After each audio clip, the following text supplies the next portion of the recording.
What's up, everybody? Welcome back to the Dave Cave. I, as always, am Dave. Now, today, doing something a little different. What we're going to do is we're going to go through every movie in a franchise, rank the best kill from each of those movies. And today, we're doing Nightmare on Elm Street.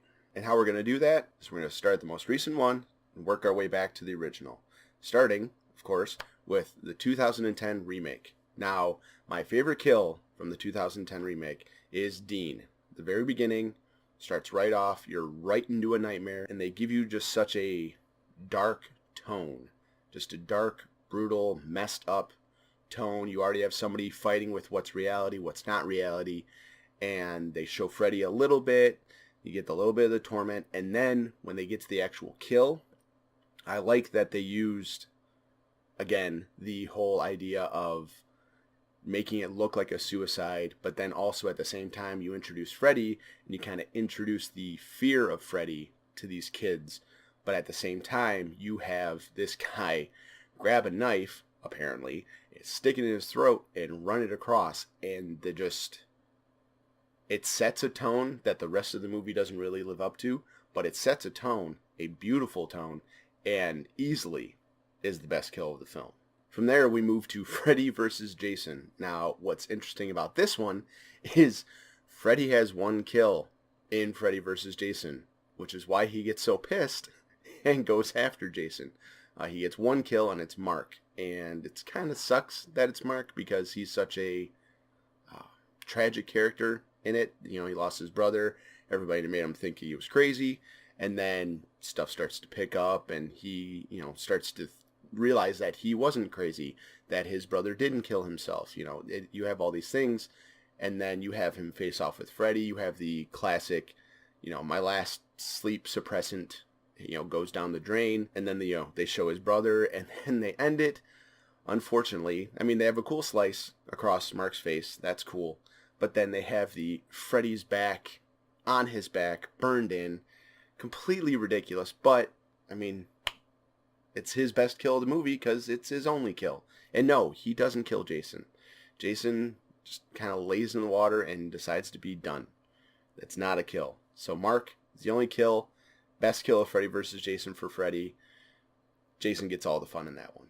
Next up is Wes Craven's New Nightmare. Now, I really liked this movie. I think, honestly, it might have been the first Freddy movie I saw from beginning to end. Because he scared the shit out of me as a kid. But my favorite kill of this movie is Julie. Now, I know it's a retread of the Tina kill back in the original, and that one handles this a little bit better. But what I like so much about this one is that the kill for Julie is not about Julie. It's about torturing Dylan, and that Julie can't even see Freddy. She has no idea what's going on. She's just pleading for help from anybody. The only person in the room is this kid, and that's terrifying, and Freddy's just messing with him. He's in that limbo where, you don't know if he's awake or asleep or if he's kind of drowsy and just kind of in and out of it, and Freddy preys on that point and kills Julie, messes with him, and like I said, I know it's not as well done as the Tina kill, but I like it because it's not about Julie. It's about the torture, and that's a different kind of spin for Freddy, and I like that because this is more a demon in Freddy form, not Freddy himself. Okay, and now moving on to Freddy's Dead. Really, for me, the only good thing that comes out of this movie is this kill, and that is the Carlos kill. They prey on the whole, he has a hearing aid, and you kind of get why he has a hearing aid. They show that in the nightmare because Freddy embodies his mom and jamming the Q-tip in, and the visuals of that are just terrifying alone. And then you have the chalkboard. Freddy pulls the chalkboard, makes it long, and then he, drags his finger across it. And what's so good for me about this kill is that Freddy has already amped Carlos's hearing aid up to 11. And then he draws the finger across the chalkboard, and for us, just the audio of that screeching is enough to set you on edge. But then you imagine, holy shit, this has to be so much worse for Carlos.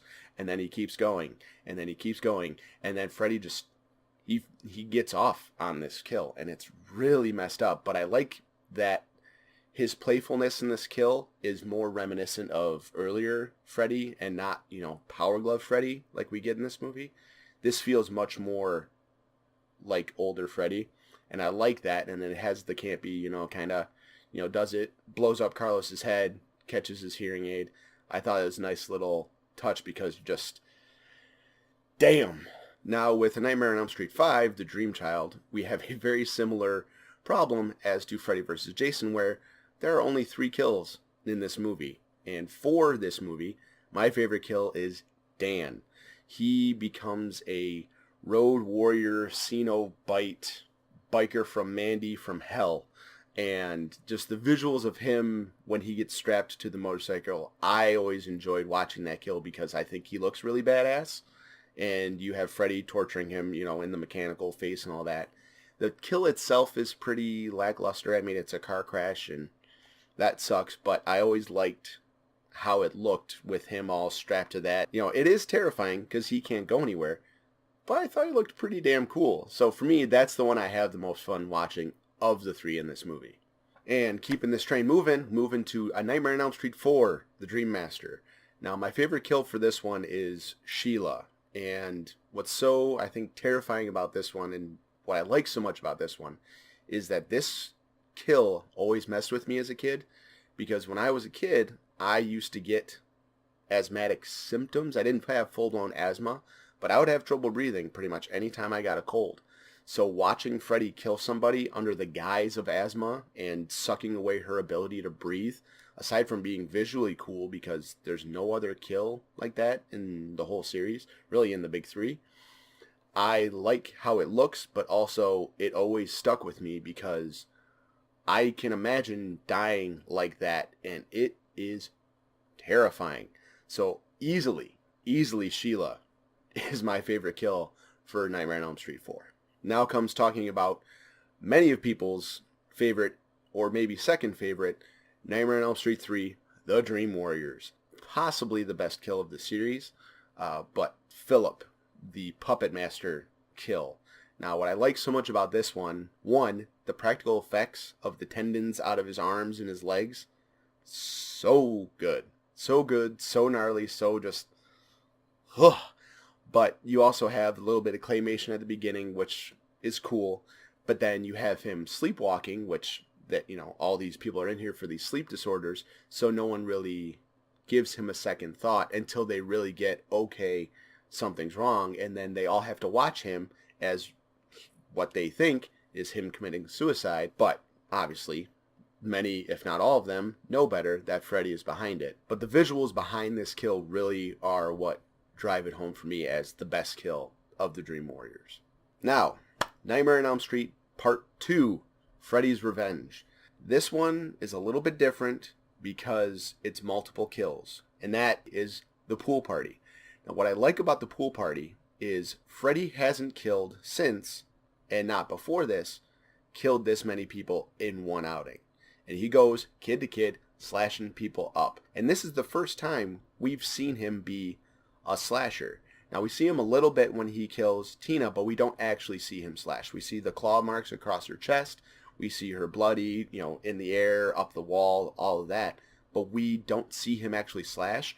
In the pool party, he jumps up, slashes kid in the face, slash, and he's just working all kinds of people. So not only is it my favorite kill of the second one, it's easily one of the best kills of the entire franchise, because despite this being a whole slasher series, this is the first time we really see Freddy as a slasher.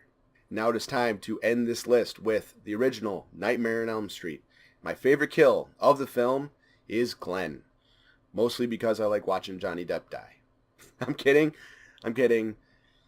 Kinda. You have him laying there, and all you see is Freddy pull him up. Pull him in, you're like, oh shit. He pulled him into the bed. That's oh, okay. Because then this gigantic fountain of blood comes pouring out of the bed, soaks the whole room, and it just is, you just sit there the first time you see it, and you're just, holy shit. I've not seen that much blood in a scene up until that point. There's been more since, but holy shit, there's so much blood in that scene. And for the awe factor alone, that scene is the best kill of the original Nightmare on Elm Street. Well, there you have it. Those are my favorite kills from the Nightmare on Elm Street series. Hit the comments below. Let me know what your favorite kills are. And if you would like me to check out a different series, let me know while you're down there as well. And if you enjoyed the video, be sure to hit the like and subscribe to stay on top of all the reviews, rants, rankings, and reactions coming out of the Dave Cave. And also be sure to check me out on Twitter and Instagram at @TheDaveCave_. And thank you so much for stopping by. I'll see you guys soon. Take care.